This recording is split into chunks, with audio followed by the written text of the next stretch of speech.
నటరత్న ఎన్టీఆర్ నటించిన పరమానందయ్య శిష్యుల కథ చిత్రం గుర్తుంది కదూ.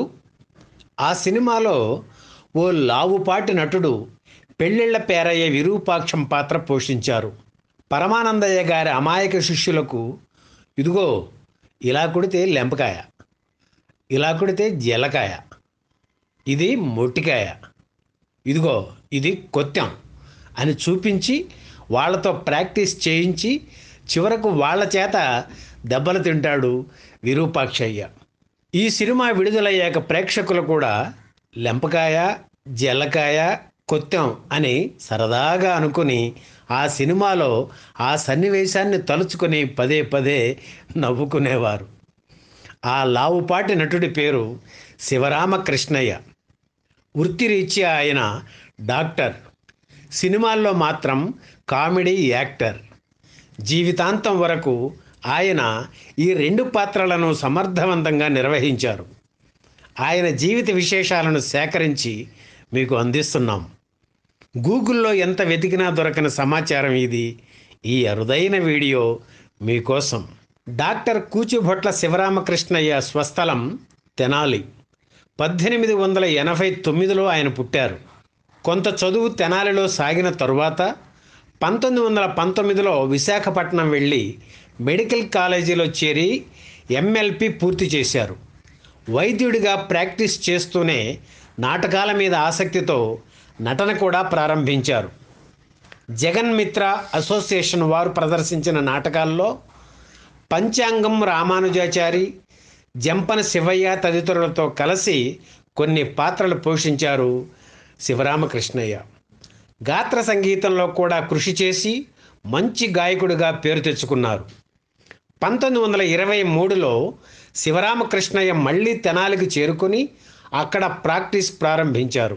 అలా వైద్య వృత్తి కొనసాగిస్తూనే నాటకాల్లో నటించేవారు. పారితోషికం తీసుకోకుండానే నాటకాల్లో నటించేవారు. చిత్రనళినీయంలో బాహుకుడు, రామదాసులో రామదాసు, ద్రౌపది వస్త్రాపహరణంలో దుర్యోధనుడు, సారంగధరలో రాజరాజ నరేంద్రుడు ఆయన అభిమాన పాత్రలు. తెనాలిలో కొంగర సీతారామయ్యకు ప్రదర్శనశాల ఉండేది. సొంత సమాజం కూడా ఉంది. అందులో చేరి శివరామకృష్ణయ్య చాలా నాటకాల్లో నటించారు. సినిమాల్లో ఆయన హాస్య పాత్రలు పోషించిన రంగస్థలం మీద మాత్రం హీరో వేషాలే వేసేవారు. అప్పుడు ఆయన కంఠం, శరీరాకృతి ఆ పాత్రలకు తగ్గట్టుగా ఉండేది.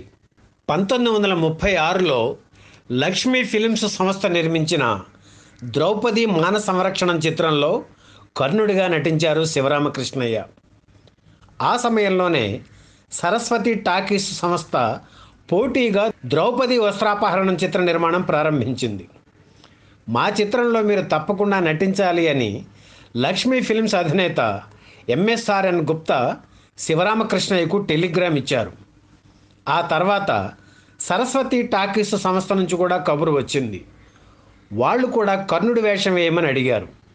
ఈ రెండు చిత్రాలు పోటాపోటీగా తయారవుతున్నాయి. అందులో ఉన్నవారు ఇందులో లేరు. నాటకరంగ ప్రముఖులు అందరూ ద్రౌపది వస్త్రాపహరణం చిత్రంలో ఉన్నారు. అయినా తను మొదట గుప్తాకు మాట ఇవ్వడం వల్ల ద్రౌపది మాన సంరక్షణలో నటించారు శివరామకృష్ణయ్య. ఆ సినిమాలో దుర్యోధనుడి పాత్ర బళ్ళారి రాఘవ పోషించారు. ఆ తర్వాత భలే పెళ్ళి, జీవన్ముక్తి చిత్రాల్లో శివరామకృష్ణయ్య నటించారు. అంతలో రెండవ ప్రపంచ యుద్ధం ప్రారంభం కావడంతో నటనను పక్కన పెట్టేసి అస్సాం వెళ్ళి యుద్ధరంగంలో క్షతగాత్రులకు సేవ చేస్తూ వైద్యుడిగా తన వృత్తిని 4 ఏళ్ల పాటు నిర్వహించారు శివరామకృష్ణయ్య. కెప్టెన్గా ప్రమోషన్ కూడా పొందారు. యుద్ధం పూర్తయిన తరువాత తిరిగి వచ్చేసి గుంటూరులో ప్రాక్టీస్ ప్రారంభించారు.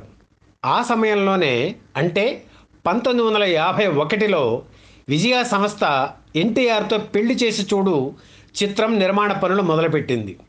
ఇందులో ఎన్టీఆర్ తండ్రి సివివి పంతుల వేషం చాలా కీలకం. ఈ వేషానికి మొదట గోవిందరాజుల సుబ్బారావును అనుకున్నారు. ఆ సమయంలోనే పాలేరు చిత్రంలో నటించడానికి అంగీకరించారు గోవిందరాజుల సుబ్బారావు. పాత్రకు అవసరం కావడంతో ఆయన గుండు చేయించుకున్నారు. పెళ్లి చేసి చూడు చిత్రంలో వేషానికి చక్రపాణి పిలిచినప్పుడు ఆ గుండుతోనే వెళ్ళారు. ఎందుకు గుండు చేయించుకున్నావు? హీరో తండ్రి వేషానికి గుండు బాగోదు, విగ్గు నప్పదు అన్నారు చక్రపాణి. అప్పుడు గుంటూరులో ఉన్న శివరామకృష్ణయ్యని పిలిపించి ఆ వేషం ఆయనతో చేయించారు. ఒక్కొక్కరి జాతకం అలా ఉంటుంది. పాలేరు చిత్రం కోసం గుండు చేయించుకోవడం వల్ల గోవిందరాజుల సుబ్బారావుకు పెళ్లి చేసి చూడు చిత్రం మిస్ అయింది.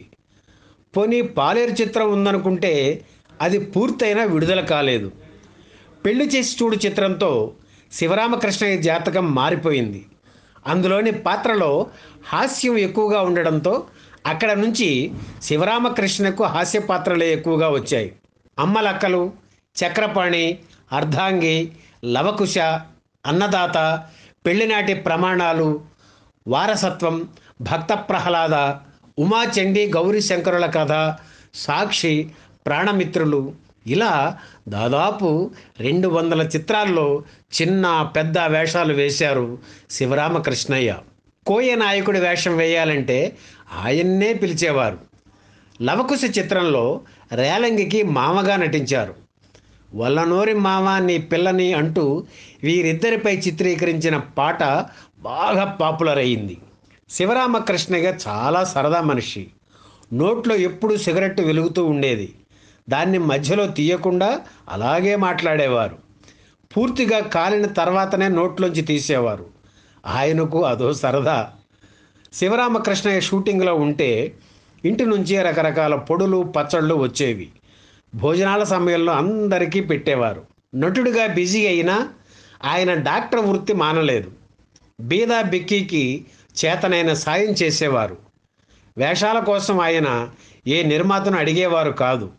ఆయన ప్రతిభను గుర్తించిన వారు పిలిస్తే వెళ్ళి వాళ్ళ చిత్రాల్లో నటించేవారు. పారితోషికం కూడా ఎంత ఇస్తే అంతే తీసుకునేవారు. అవకాశం దొరికితే సూరిబాబుతో కలిసి భూకైలాస నాటకం ప్రదర్శిస్తుండేవారు. చెన్నై విజయరాఘవాచారి రోడ్లో ఉన్న ఇంట్లో శివరామకృష్ణయ్య ఉండేవారు. అక్కడే ప్రాక్టీస్ చేస్తూ సినిమాల్లో నటించేవారు. నాటకాల్లో నటిస్తున్నప్పుడు ఏనాడు డబ్బు తీసుకోలేదు. సినిమాల్లో కూడా ఎంత ఇస్తే అంత తీసుకున్నా ఏమీ ఇబ్బంది లేదు, వైద్యం కూడా చాలామందికి ఉచితమే అనేవారు శివరామకృష్ణయ్య. లావుపాటి శరీరం, కీచు గొంతు, తమాషాగా ఉండడంతో హాస్య పాత్రలు ఎక్కువగా పోషించారు. ఈ వేషాలు ఉన్నాయి చూశారు, నా ప్రతిభ మరొకటో కారణం కాదు, నా పొట్ట కంఠం కారణం. అందుకే డాక్టర్నైనా పొట్ట తగ్గించును అని సరదాగా చెప్పేవారు. సంతృప్తికరమైన జీవితం గడిపిన డాక్టర్ శివరామకృష్ణయ్య తన 80వ ఏట చెన్నైలో కన్నుమూశారు. ఆయన ఎడబాటు భరించలేక ఆయన మరణించిన మరునాడే ఆయన అర్ధాంగి కూడా తుదిశ్వాస విడిచారు. ఈ వీడియో మీకు నచ్చితే లైక్ చేయండి, షేర్ చేయండి, వెంటనే సబ్స్క్రైబ్ కూడా చేయండి.